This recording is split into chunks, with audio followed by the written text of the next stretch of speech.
So for this section, we're going to be talking about the importance of goal setting. And they've done studies, and visualizing your goal, like an athlete imagining themselves crossing the finish line, can actually change the way that your brain works and helps you to solve problems easier and to see solutions you might not be able to see without setting those goals. In 1979, there was a study of Harvard MBA students, and they looked at how many of those students had written goals. They found that only 3% had written goals. There were 13% of students that had goals but that weren't written down, but 84% of the students had no written goals at all. They followed up with those students 10 years later, and what they found was really quite amazing. The 13% of the class that had goals but did not write them down was earning twice the amount of the 84% that had no goals. And the 3% that had written goals were earning on average 10 times as much as the other 97% of their class combined. So if you want to have really amazing, extraordinary success in your business, or just in life in general, having written goals is really, really important.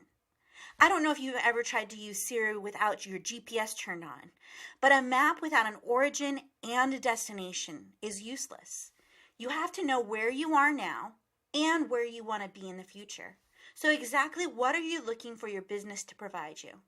Is it to be able to just simply replace your income from your job? Maybe it's more than that. Maybe you want to be able to travel. Maybe you want to be able to be there for every field trip. Whatever your goals are, you want to be really specific on what they are and how much that goal or lifestyle change is going to cost. So let's go ahead and start working on exactly how we're going to set those goals.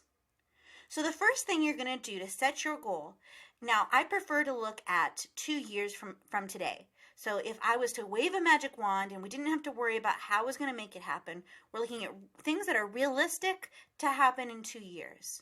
We look at a goal that we want. So I want to be able to have quit my job and I want to have been able to buy a new car. Or I want to be able to spend 2 months out of the year traveling with my kids all over the world. So we want to look at what those goals are, set that goal, and then work backwards. So the first thing we're going to do is we're going to add up all of your business expenses. So that's going to be the labor in prepping your item, your own salary if you're paying yourself one, boxes, subscription, education, tools.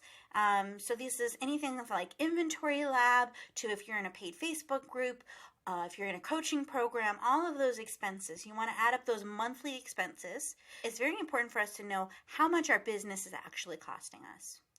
Now that we know our business expenses, and this is the base amount that you need to profit in order to keep your business running.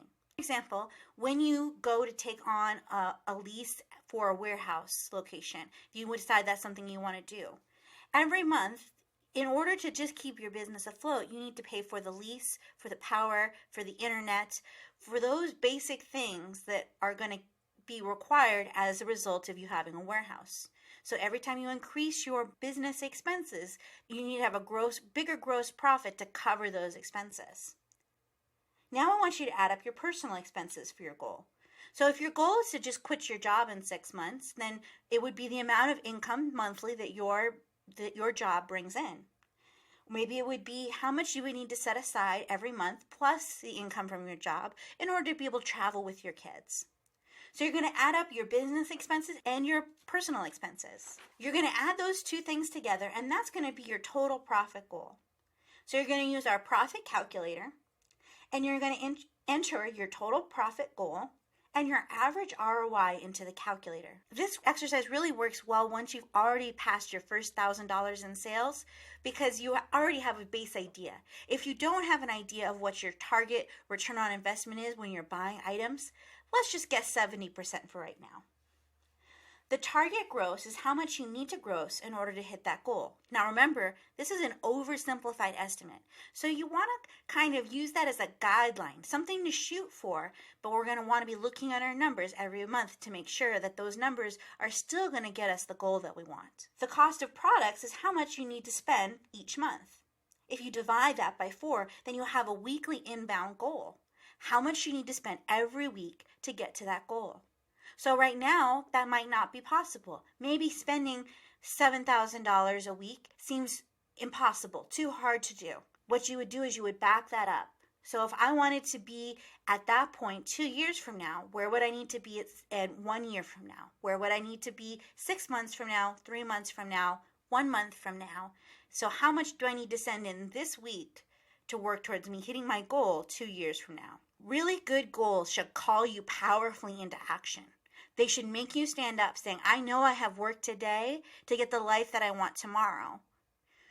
And it will help keep you motivated on those times when you're just tired, you're exhausted, and you just want to quit. It will give you a clear pathway to get the results that you want from your life. Now, there's no guarantee. You're going to have to work, and it's not going to be easy, but it makes it a lot more possible when you have a goal and you have it broken out. So remember, these goals are estimates, and you're going to have to go back and check your work every couple months. Revisit to keep yourself on track, and make sure that you've looked at your inventory health report, and that's another module that we have later in this in our program here, where you're going to be looking at your inventory health report to identify bad buying habits, or you're buying too deep into a particular SKU, or your items are not turning quickly enough. Too much of your capital is being held up in inventory where it could be better used in another way. So I hope that helps you getting set up on your goals. And if you have any questions, don't hesitate to email us.